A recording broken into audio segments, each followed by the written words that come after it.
There was nothing mass-produced about these machines. No cookie-cutter design, no dealer showroom overstock. These were special, born from loopholes, backroom deals, racing rules, and sheer automotive madness. Built in tiny numbers, sometimes just a handful, and then gone. Some vanished before they ever hit the street. Others became myths the second they rolled off the assembly line. Let's start pulling back the cover on the rarest American muscle cars ever built. Cars so scarce, spotting one in the wild was like seeing Bigfoot behind the wheel of a Hemi. The 1969 Chevrolet Corvette ZL1 wasn't just rare. It was otherworldly. Only 2 were ever made, and even that feels like a fluke. Chevy's all-aluminum 427 V8 wasn't meant for the street. It was a race engine, pulled straight out of Can-Am competition and dropped into a production car, kind of. Rated at 430 horsepower, but everyone in the know pegged it at over 550, maybe more. Zero insulation, no radio, just an aluminum sledgehammer hiding in a fiberglass body. Dealers didn't know what to do with it, and Chevy didn't want anyone getting sued over it. Today, those 2 cars are priceless. One sold for $3 million, and that might have been a steal. Then you've got the 1966 Ford Fairlane 500R code. Only 57 of them. Ford built it strictly to qualify for drag racing under NHRA Superstock rules. No frills, no compromise, just a lightweight shell stuffed with a dual-carb 427 V8 making 425 horses. Manual steering, manual brakes, fiberglass hood. If it didn't make you faster, it didn't make the cut. Most were bought by racers who beat the hell out of them. Survivors? Nearly impossible to find. And if you do, bring a blank check. Next, the 1970 Dodge Coronet RTHEMI convertible. One of just 2 produced with a 4-speed. That's it. 2 cars. Dodge offered the RT with a choice of big blocks, but checking the box for a 426 Hemi with a drop top and a stick shift was something almost no one did. This was a heavy car, a little too long in the tooth by 1970, but the Hemi gave it claws. And for collectors, this one's the holy grail. Not because it's the best performer, but because it might be the rarest open-air Hemi street machine of them all. The 1969 AMC X/3 is next, and it's one of the strangest. Only 6 were ever completed. It wasn't even supposed to exist. AMC wanted to build a mid-engine supercar to rival the Italians, so they got help from BMW and famed Italian designer Giotto Bizzarini. What came out was a sleek, exotic-looking 2-seater powered by a 390 V8 and capable of over 160 miles per hour. But the price was astronomical, and AMC chickened out before full-scale production. The 6 that were built, they were test mules, but they're real. They run. And if you ever see one, you're looking at one of the most out-of-place muscle cars ever made. Slide over to the 1970 Pontiac GTO Judge convertible, Hemi killers in tie-dye. They only made 168 Judge convertibles that year, and if you ordered it with the Ram Air 4 option, that number drops to just 17. These weren't boulevard cruisers. These were hardcore street brawlers disguised as drop tops. Ram Air 4 engines were hand-assembled, high-compression beasts, advertised at 370 horsepower, but it felt like more, way more. Add in the Judge's bold graphics and color choices, and you had a car that screamed in every sense of the word. Then there's the 1971 Plymouth Cuda 446-pack convertible, the number 17 made. Most people only talk about the Hemi versions, but the 6-pack 440S were just as nasty and a bit more forgiving. This one paired insane power with open skies, a 390 horsepower triple-carb V8 stuffed into a short wheelbase pony car with no roof. The insurance companies hated them. The government was clamping down, and Plymouth quietly pulled the plug the following year. Today, it's one of the most sought-after e-bodies on Earth. Now let's talk 1964 Ford Thunderbolt, a factory dragster thinly disguised as a Fairlane. Only 100 were ever built, and every single one came armed with a 427 cubic inch V8 pushing over 600 horsepower when tuned right. Ford rated it at 425 to avoid panic. Lightweight everything, fiberglass fenders, aluminum bumpers, no heater, no backseat unless you begged. The Thunderbolt was never supposed to be civilized. It was built to win, and it did. And when NHRA changed the rules, Ford pulled the plug just as quickly as they'd lit the fuse. The 1970 Chevrolet Chevelle SS4 54 LS6 convertible was never mass-produced. You had to know what to ask for. Only 20 were ever built. The coupe was wild enough, 450 horsepower and 500 pound-feet of torque. But with the top down, it was a rolling death wish in the best way. With the M22 Rock Crusher 4-speed and 4.10 gears, this thing could embarrass supercars. If you find a real LS6 ragtop, it's worth over $500,000 today if the owner's crazy enough to let it go. Let's not forget the 1967 Shelby GT 500 Super Snake. One car, that's it, just one. Built as a tire test vehicle for Goodyear, Shelby dropped a full-blown 427 Le Mans engine into a GT 500 and went hunting for top speed. The result? 170 plus miles per hour. It had more in common with a Daytona coupe than a production Mustang. Shelby offered to build more, but nobody wanted to pay the steep price. That one car? It vanished for decades, then resurfaced and sold for over $2 million.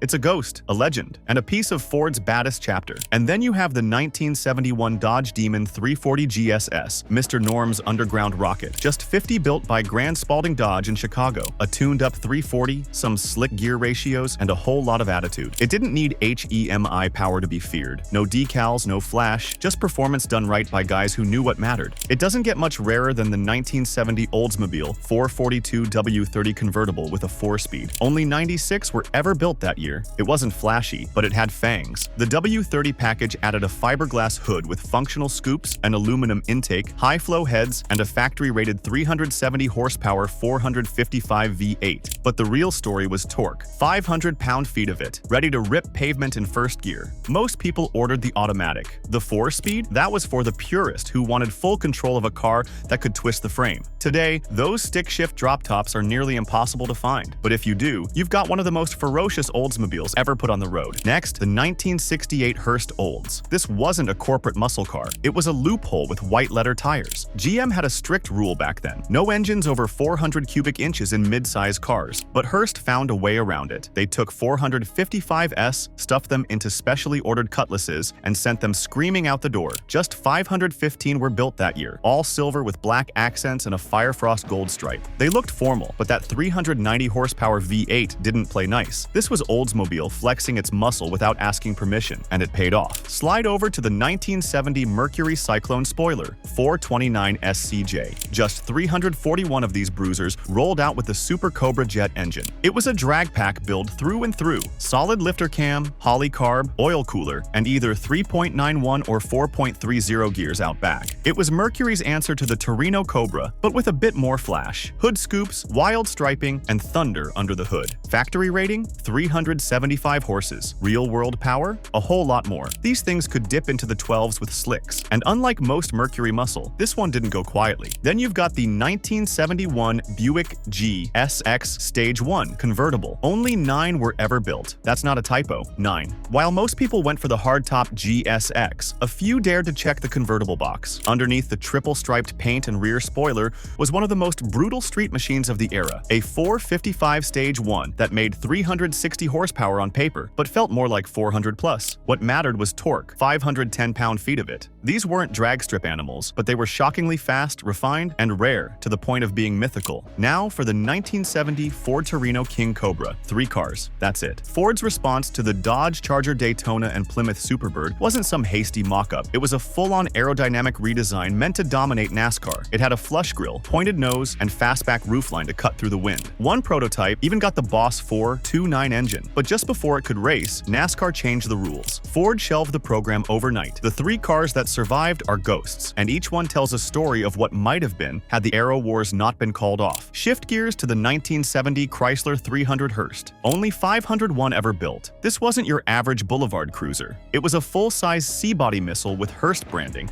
gold accents, and a fiberglass hood and deck lid. At its core was a 375 horsepower 440 TNT, a monster of an engine hiding inside one of the longest muscle cars ever made. It didn't handle. It didn't care. This was brute American force dressed in something that looked like it belonged in a country club parking lot. It came, it roared, and it vanished almost as fast. From full size to barely street legal, the 1969 Pontiac Trans Am Ram. Air 4 convertible. Only 8 were ever built. Ram Air 4 was Pontiac's top-tier street engine, a high-compression, high-revving 400 that made 370 horsepower, but acted like it had a few more tricks up its sleeve. It had a radical cam, big heads, and forged everything. Now put that into a first-year Trans Am with a drop top and no restraint. Most buyers weren't crazy enough to order one like this. The ones who did, they ended up with one of the most exclusive ponchos ever made. Let's go back to Mopar. The 1971 Plymouth GTX 426 Hemi. Only 30 were built that year. By then, the GTX was slipping out of favor. Insurance companies were turning the screws, and buyers weren't lining up for Hemis like they used to. But for those who did, the reward was a full-size bruiser that could outrun just about anything with doors. The 426 Hemi still packed 425 horsepower and 490 pound-feet of torque, backed by either a torque flight or a 4-speed. It was the last gasp of GTX greatness, quiet, brutal, and now almost extinct. And then there's the 1969 Dodge Charger Daytona HEMI 4-speed. 503 Daytonas were built in total,